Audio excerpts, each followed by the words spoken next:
আচ্ছা কি করছো গাল? হ্যাঁ আজকে কি কি কাজ করছো? বাসন ধুইছি আর ঘর বসছি।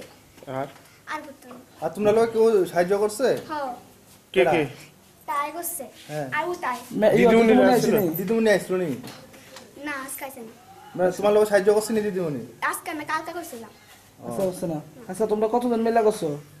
আজকে তাই করছে আমি করছি আর একটা ওই তাই করছে। নাম ডাকছে না আজকে? হ্যাঁ না। নাম ডাকছে না। পড়াইছি না আজকে কিছু? তোমরা কি কি কাজ করছো মা? থাল বাসন ধুইছি, বল দিছি, সোডা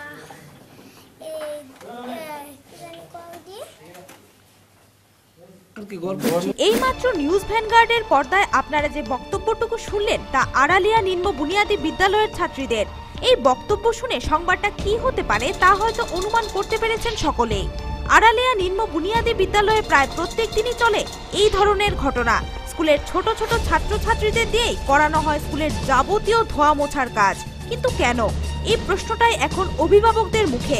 অভিভাবকদের প্রশ্ন, স্কুলের চতুর্থ শ্রেণীর কর্মী কোথায়? যদি চতুর্থ শ্রেণীর কর্মী নাও থাকে তবে শিক্ষক শিক্ষিকারাই বা কোথায়? তবে আসুন অভিভাবকদের প্রশ্নের পরিপ্রেক্ষিতে উত্তর খোঁজার চেষ্টা করি। উত্তর খুঁজতে গিয়ে দেখা গেল তথাকথিত পণ্ডিত মশাইরাই স্কুলের পঠন পাঠন লাটে তুলে দিয়ে কেউ বা আড্ডা দিতে ব্যস্ত, আর কেউ চাইনিজ খেলায় মত্ত। ম্যাডাম আপনার সঙ্গে একটু কথা বলতে আসলাম আমরা। হ্যাঁ না, আমার কাছে একটা অভিযোগ আছে।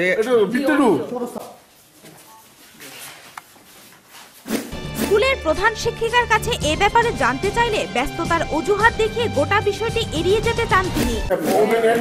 আপনি তো হেডমিস্ট্রেস, এদিকে দেখেন।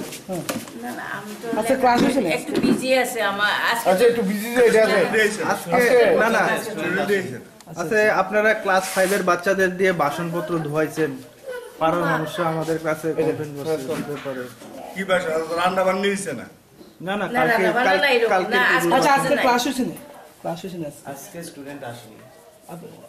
আপনি করবেন?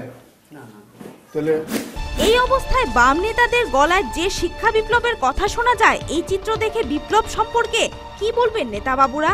শুধুমাত্র আড়ালিয়া স্কুলেই যে এ ধরনের ঘটনা ঘটছে এমনটা কিন্তু না। সারা রাজ্যের অসংখ্য স্কুলেই চলছে এ ধরনের ঘটনা, যার খবর সংবাদ শিরোনামেও এসেছে বেশ কয়েকবার। কিন্তু তা সত্ত্বেও রাজ্য সরকার কিংবা বিদ্যালয় শিক্ষা দপ্তরের তরফে গ্রহণ করা হয়নি কোনো পদক্ষেপ।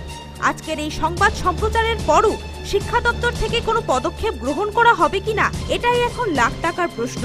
এদিকে বিশ্লেষক মহলের অভিমত, এ ধরনের শিক্ষক শিক্ষিকাদের বিরুদ্ধে ইচ্ছে থাকলেও পদক্ষেপ নিতে পারে না শিক্ষা দপ্তর। কেননা এই সমস্ত শিক্ষকদের মাথায় রয়েছে বাম মার্কা শিক্ষক সংগঠনের হাত, আর এই সমস্ত সংগঠনের পরোক্ষ মদতে স্কুলগুলিকে আড্ডা থানায় পরিণত করেছে একাংশ শিক্ষক শিক্ষিকারা। শুভবুদ্ধি সম্পন্ন জনগণের অভিমত, এই জায়গা থেকে যদি বিদ্যালয়গুলিকে বের করে আনা না যায় তবে এ রাজ্যের ক্রমশ নিম্নমুখী হবে শিক্ষার মান, আর এই জায়গা থেকে ক্রমশ উত্তরণের পথ খোঁজার প্রয়োজন আছে বলে মনে করছেন জনগণ।